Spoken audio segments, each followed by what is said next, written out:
Hey guys, welcome to The Hope That Heals You with me, Marie Nazria, again, where I talk about anything and everything. Something that's been coming up for me so much lately, and it always goes back to it, it's communication. What is your communication style?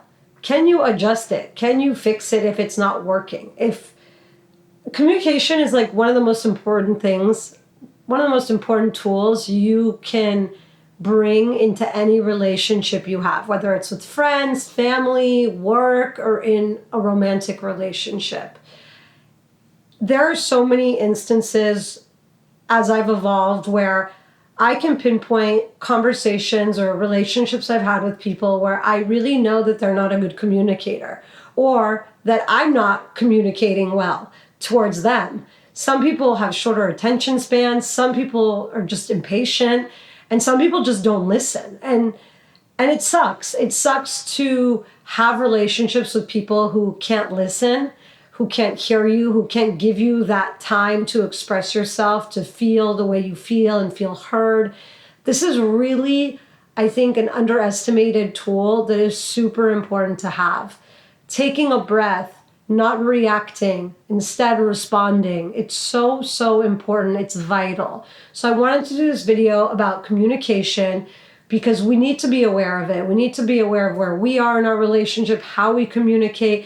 I have people that I communicate differently with. Like, I think a lot of my relationships, I'll communicate one way, and then I have certain people, a handful of people in my life that I have to communicate with a little differently. I need to take a little more time. I need to be a little more thoughtful. I need to be a little bit more compassionate. Sometimes just a compliment goes a long way in the communication of big issues, small issues, whatever that might be. But communication, it always goes back to communication. So I just wanted to bring that up. I wanted to talk about that.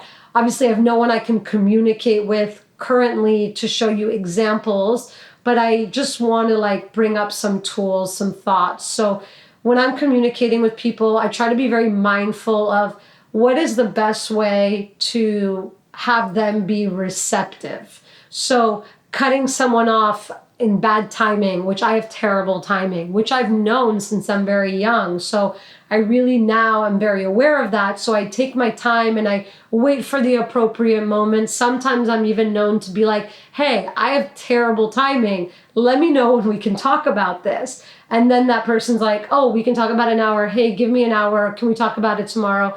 And then I'm like, yeah, because I want the best outcome. I want the communication to be positive. I want to be heard. I want to learn and grow within that communication.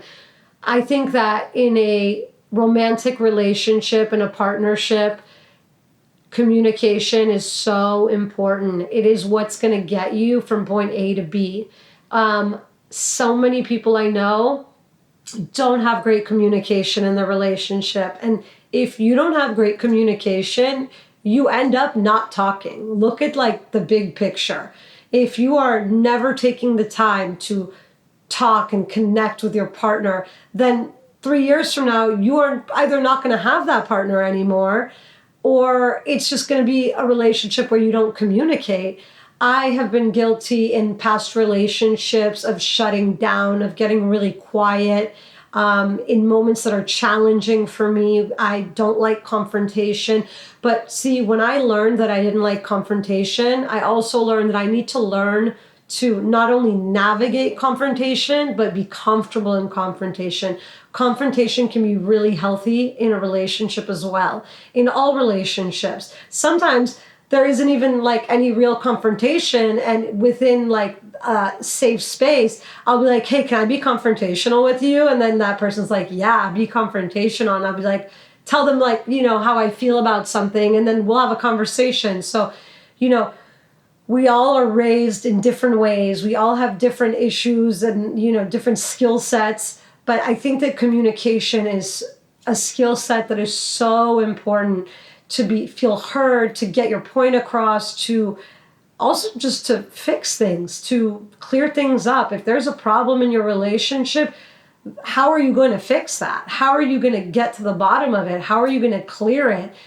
By communicating. There's nothing else, So I talk about respect being like one of the pillars of a relationship, foundations. It's also communication, learning to communicate with your partner. I have people in my life who don't listen to their partners. They're like, yeah, I heard you, but they don't.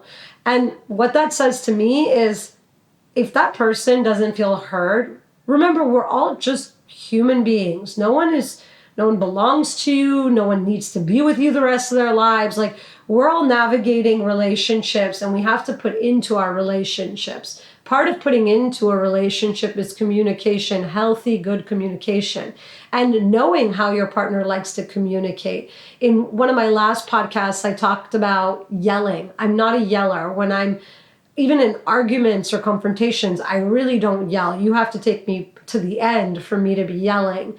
And some partners love yelling. It's how they feel heard. And it's like, you don't need to yell. But how do I know that about my partner? How do I know that about the relationships I'm in? I have to get there. I have to talk to them. So if I get in a fight with my best friend and we yell, or she yells, or I yell, and then we get off the phone and it's like a fight, how bad was that fight actually? Like, what was said? Does it even matter? Sometimes just yelling at someone. I feel like I remember a really long time ago, I called someone stupid, and in a fight. I was like, you're just so stupid sometimes, da da da da da da da da. And we didn't talk for like 2.5 years. And 2.5 years later, that person said, you called me stupid. And like, for me, that's not a big deal. But for them, that was a very big deal. That was very triggering for them. And now I realize, like, you have to be very mindful when you're communicating with people, when you're telling them how you feel. And hopefully you're not calling them stupid. I was a very childish, in my teens moment. But we have to be sensitive. We have to realize, like, even me, like, I can't be yelled at. If you yell at me, I literally don't hear you. My mind just shuts off. It's from growing up in a house with a lot of yelling and tuning out, just shutting down. And so if you have something important to tell me and you want me to get it, you need to speak to me. You don't need to yell at me. So that's like number one. So I know that about the way that I communicate. And what's amazing about that is when you're in a relationship, you can tell people that up front. It's not a problem. So like, if I have a sibling who starts escalating their voice, I go, hey, don't yell at me. Otherwise, I can't hear you. Otherwise, I won't understand what you're actually meaning to say to me. And that de-escalates the situation. So important to communicate, get things off your chest, talk about your issues, feel free. I feel like the past couple months, so much has come up for me, and I'm just like talking about it. I'm just like, hey, safe space, need to talk about it, let's talk. And it works, it's helpful. So build these relationships through communication with your partners, with your family, with your friends, and hopefully it really is a positive thing for your relationship. If it isn't, it isn't. Sometimes it's not. Sometimes it doesn't work. That's just the reality of life sometimes. I hope this podcast was helpful. If you have any questions, comments, concerns, please reach out, and please subscribe to my channel and follow me. Thank you so much. Wishing you a beautiful, beautiful day.